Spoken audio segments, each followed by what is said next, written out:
Et j'ai dit, Seigneur, je ne comprends pas tout à propos de cette Bible. Il y a beaucoup de choses que je ne peux pas expliquer. Mais je me souviens d'avoir posé la Bible sur une souche et j'ai dit, Seigneur, ceci est ton livre. Je vais l'accepter par la foi. Comme j'ai accepté le Seigneur Jésus-Christ par la foi et qu'il m'a sauvé, m'a changé, m'a transformé, j'accepte cela comme ta parole par la foi.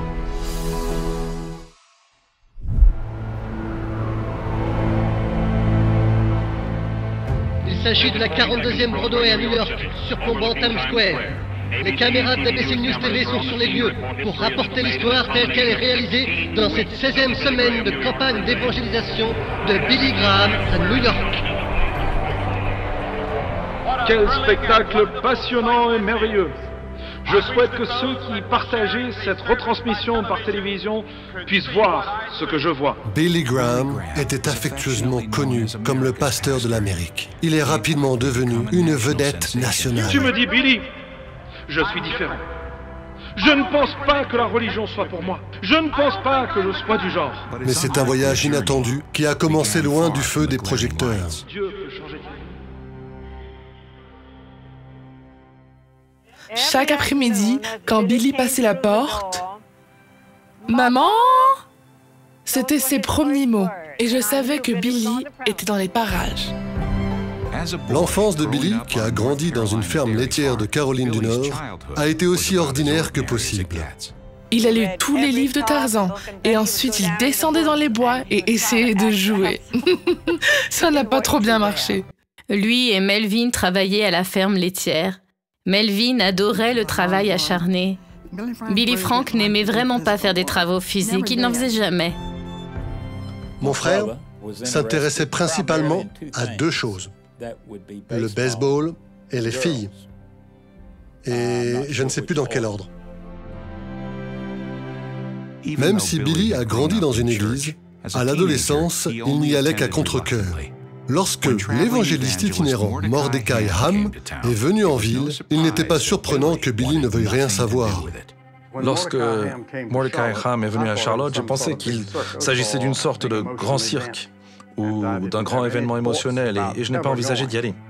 Mais quelques semaines après le début du réveil, qui a duré 3 mois, la curiosité de Billy Frank a pris le dessus. Il a sauté sur le vieux pick-up d'un ami et s'est mis en route pour apercevoir le prédicateur. Je n'avais jamais vu une foule aussi nombreuse assister à une réunion religieuse. Je pense qu'il y avait 3 ou 4 000 personnes et cela m'a fait une grande impression. J'ai décidé que je voulais y retourner le soir suivant, puis le suivant, puis le suivant. À cette époque, j'avais acquis la conviction que j'étais un pécheur et que j'avais moi-même besoin de la rédemption, que j'avais besoin de Christ dans mon cœur. J'étais membre de l'Église, mais je savais quand même qu'il manquait quelque chose. Je savais que je n'avais pas cette relation personnelle avec Christ. Un soir, quand l'invitation a été donnée, j'ai juste dit « Seigneur, j'y vais ». Et c'était sur le dernier couplet de la dernière chanson qu'ils ont chanté. Et environ 400 personnes se sont avancées cette soirée-là, comme je l'ai fait. Et je me suis dit en moi-même, quel idiot je dois paraître devant tous mes ennemis ici. Mais je savais que quelque chose s'était passé. Ce fut un tournant décisif dans sa vie. Nous avons alors su que le Seigneur l'avait vraiment beaucoup touché. Il s'intéressait davantage à ce que le prédicateur avait prêché et voulait savoir où il pouvait aller et apprendre quelque chose sur la Bible. Le nouvel intérêt de Billy, ainsi que son amour du soleil et des grands espaces, l'ont conduit à s'inscrire à l'Institut biblique de Floride. C'est là qu'il a ressenti une vocation qu'il n'a pu renier. J'ai juste senti que Dieu me parlait. Et il a dit, je veux t'utiliser. Et j'ai avancé tous les arguments que je pouvais, que je n'étais pas capable, que je n'avais pas l'éducation appropriée. Mais Dieu m'appelait et je le savais. Alors je me suis mis à genoux et j'ai dit, « Seigneur, j'irai où tu veux que j'aille et je serai ce que tu veux que je sois. » Et j'ai dit, « Je suis à toi. » Des occasions de parler dans les églises locales se sont peu à peu présentées, dont une qui a eu un effet profond sur le ministère de Billy Graham. Mon premier sermon, dans une sorte de grande église, fut la première église baptiste de Venise. J'ai prêché un dimanche matin j'ai donné une invitation à la fin de mon intervention afin que les gens se présentent et je ne l'avais jamais fait auparavant et 11 personnes sont venues. Et je n'oublierai jamais cela. Et j'étais si ému dans mon propre cœur que j'ai dit, Seigneur, peut-être que tu m'as donné un don que je ne connaissais pas et que je peux donner une invitation et les gens viendront au Christ. Et j'ai commencé à donner des invitations après cela.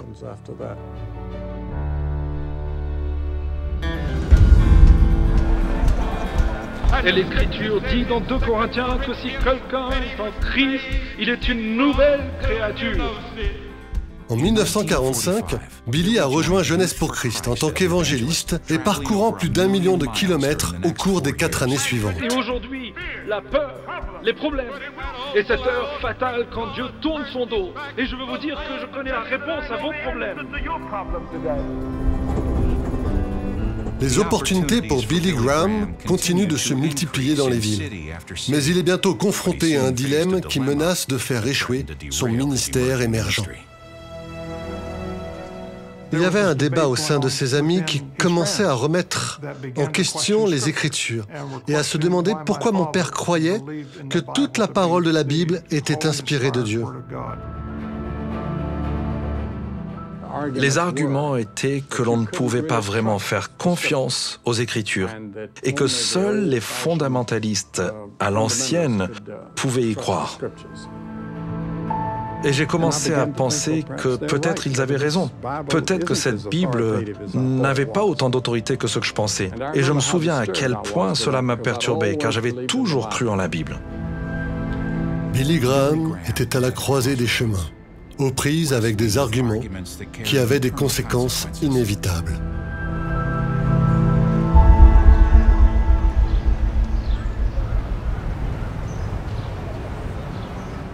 Il était tourmenté par ce dilemme.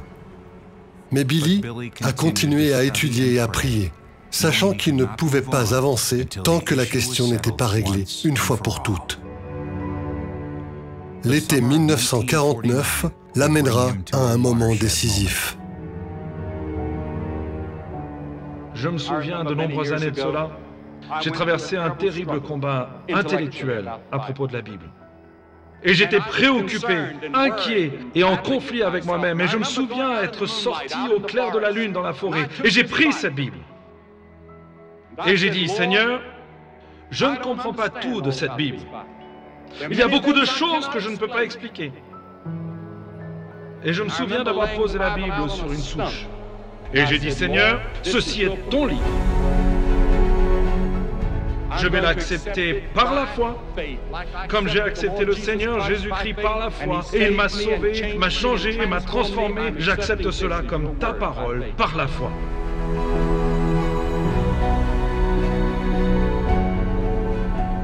C'est une décision dont Billy dira plus tard qu'elle lui a donné une force durable et inébranlable. Je me souviens que j'avais l'habitude de préparer mes sermons en faisant un petit canevas, puis en déchirant une Bible et en les collant sous ces différents points. Et j'ai juste continué à citer les Écritures et à dire que la Bible dit et qu'elle a sa propre autorité intrinsèque et Dieu l'a honorée. La Bible dit, je suis le Seigneur, je ne change pas. Shalom, j'espère que vous avez aimé cette vidéo. Abonnez-vous pour ne pas rater nos programmes. Merci de faire partie de notre famille TBN. Que Dieu vous bénisse. Shalom de Jérusalem.